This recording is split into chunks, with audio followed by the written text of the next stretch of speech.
છોટાઉદેપુરના ગેલવાટ આશ્રમ શાળા નજીક એક ગંભીર માર્ગ અકસ્માત સર્જાયો હોવાનું સામે આવ્યું છે, જેમાં સિમેન્ટના થાંભલા ભરેલી એક ટ્રકે પિતા પુત્રના ટ્રેક્ટરને અડફેટે લીધા બાદ ટ્રક આખી ટ્રેક્ટર ઉપર ચડી જવા પામી હતી. તો પ્રાથમિક અનુમાન મુજબ ટ્રક ચાલકે સ્ટીયરિંગ પરથી કાબુ ગુમાવતા આ ભયાનક અકસ્માત સર્જાયો હતો. આ દુર્ઘટના ત્યારે બની જ્યારે પિતા પુત્ર ટ્રેક્ટરમાં ડીઝલ પુરાવા જઈ રહ્યા હતા, જેમાં કમનસીબે પુત્રનું ઘટના સ્થળે જ કરુણ મોત નીપજ્યું હતું, જ્યારે પિતા ગંભીર રીતે ઇજાગ્રસ્ત થતા તેમને સારવાર માટે છોટાઉદેપુર હોસ્પિટલ ખસેડવામાં આવ્યા હતા.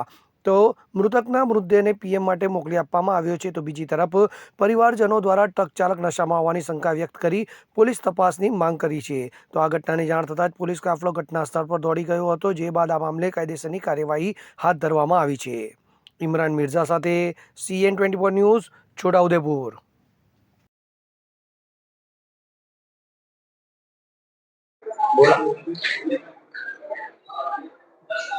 અમારા ઈશ્વરભાઈ અને અમારા ભત્રીજા અંકિતભાઈ એ ડીઝલ લેવા માટે ઉદયપુર આવતા હતા. ટ્રેક્ટર લઈને ડબણો ટોંગી લઈને ટ્રેક્ટરમાં ડીઝલ આ ડબણો આલે ડીઝલમાં લેવા માટે એટલામાં ટ્રક વાળો પાસે થાંભલા એની ગાડી ફઈને આવતો હતો. ટક્કર મારી અને ટ્રેક્ટર પર ચડાવી અને ઈશ્વરભાઈને સાઈડ પર ફેંકાઈ ગયો છે, એટલે બચી ગયો.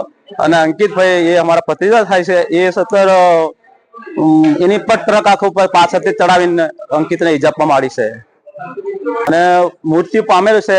પીએમ માટે છોટાઉદેપુર સરકારી દવાખાનામાં લાવેલા છે.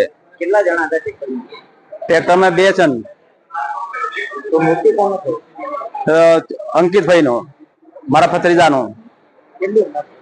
ઉંમર 21 વર્ષ. ઈશ્વરભાઈ એના. હવે જુઓ દેશ દુનિયાની તમામ ખબરો તમારી આંગળીના ટેરવે. ઉઠાવો મોબાઈલ અને ગૂગલ પ્લે સ્ટોર પરથી ડાઉનલોડ કરો અમારી CN24 ન્યૂઝ મોબાઈલ એપ.